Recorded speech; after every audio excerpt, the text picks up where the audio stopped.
الدنیا ملا دار لا او کما قال علیہ الصلوۃ والسلام۔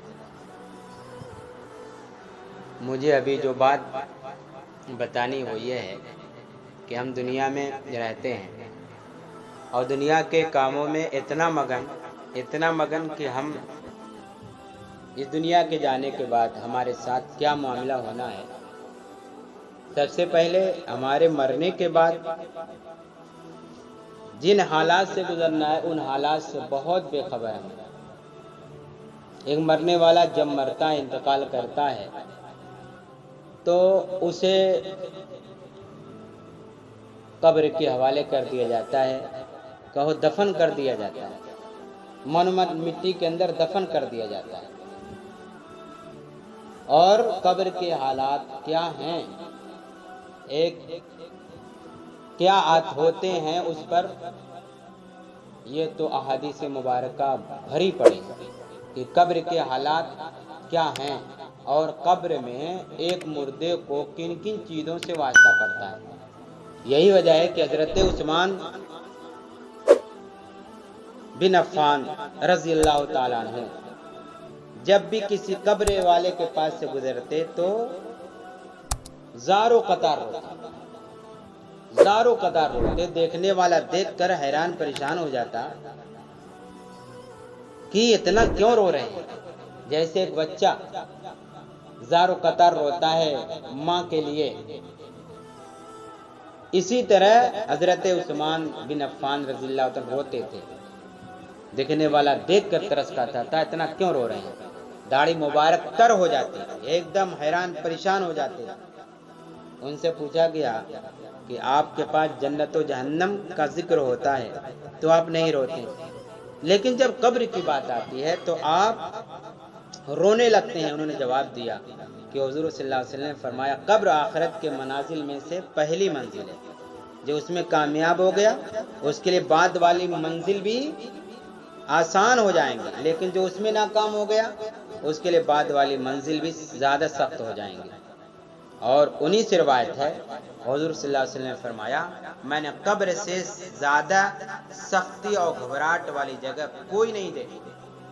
لیکن آج ہوتا کیا ہے، اسی کو بتانا ہے۔ آج ہوتا کیا ہے، آج یہ ہوتا ہے کہ قبر کے پاس قبر میں مردے کو لے جایا جاتا ہے قبرستان تک، کادوں سے کادہ ملا کر رشتہ دار، تعلقات اور دیگر سب کی آنکھیں نم ہوتی ہیں، سب کوئی دل و دماغ میں ایک تصور ہے، خیال ہے، حقیقت ہے کہ ہمیں بھی ایک دن اس طرح کا ہمارے ساتھ بھی معاملہ کیا جائے گا، ہمارے ساتھ بھی کیا جائے گا۔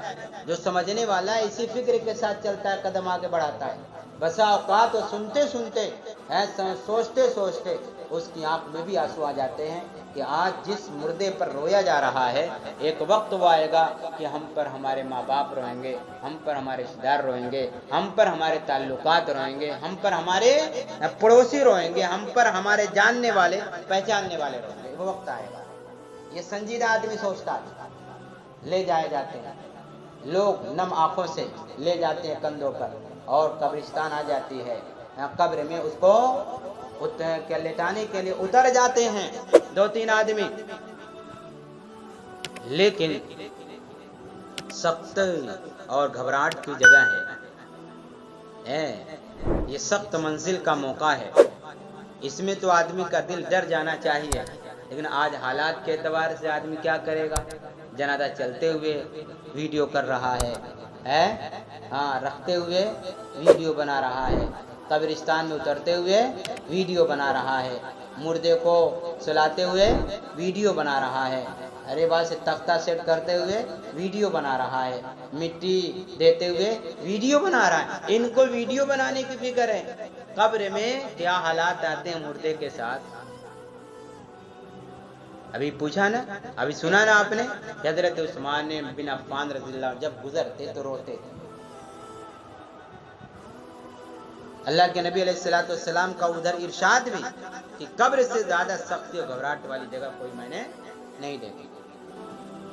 یہ گھبراہٹ کی جگہ ہے، سوچنے کی ضرورت، اپنی موت کو یاد کرنے کی یہ جگہ ہے، اور یہ سوچنے کی ضرورت ہمیں بھی ایک دن آئے گا، اس میں دفن ہونا ہے، اپنے قبرستان میں جہاں سے پیدا ہے وہاں پر پہنچی، وہیں پہ خاک جہاں کا خمیر تھا، آدمی وہیں دفن ہو جاتا ہے جہاں کی مٹی سے پیدا ہوتا ہے۔ لیکن افسوس ہے ایسے ایسی سختی کی گھڑی میں، ایسی گھبراہٹ کی جگہ میں، اور ایسے کیا ہے اپنی موت کے بارے میں سوچنے کی جگہ میں ہم کیا کرتے ہیں؟ ویڈیو بنانا شروع کرتے ہیں۔ یہ ویڈیو بنانے کی ضرورت نہیں ہے، اپنے بارے میں سوچنے کی ضرورت ہے۔ ہم کیا کریں؟ موت تو ایک نصیحت کی چیز ہے، کفا بالموت واحدا، بہترین واحد ہے موت، نصیحت دینے والی۔ آدمی سوچ لے تو خود اس کی زندگی سنور جائے۔ اس لیے ان سب چیزوں سے اپنے آپ کو بچا کر کے قبرستان جب پہنچے تو آدمی کیا کرے؟ مردوں کو یاد کرے، اپنی موت کو یاد کرے، اور اپنی زندگی کے چیزوں کو یاد کرے۔ ان سب چیزوں کو یاد کرے گا تو اس کی زندگی سنورے گی۔ یقیناً اگر ہم نے ان چیزوں کو یاد رکھا ہے نا کہ ایک مومن جب قبر میں جاتا ہے تو تا حد نگاہ اس کے لیے قبرستان وسیع کر دی جاتی ہے، لیکن جب کافر جاتا ہے، جب اس سے سوالات کیے جاتے ہیں، تمہارا دین کیا ہے، تمہارے نبی کا نام کیا ہے نا، تمہارا طریقہ کیا ہے، تو وہ کیا کرتا ہے؟ وہ تو ایک کافر سے پوچھا جاتا ہے تو کیا کرتا ہے؟ ہائے ہائے لا ادری، ہائے ہائے لا ادری، ہائے ہائے لا ادری، یہی نہ کہتا ہے؟ مومن تو جواب دیتا ہے ہمارے نبی محمد صلی اللہ علیہ وسلم میں، ہمارا دین کیا ہے؟ دین اسلام ہے۔ سوالات کا جواب دیتا رہتا ہے قبر میں جو سوالات ہوتے ہیں، لیکن کافر کیا کرتا ہے؟ ہائے ہائے لا ادری، ہائے ہائے لا ادری، افسوس کرتا ہے۔ اس لیے ان سب چیزوں سے بچنا چاہیے۔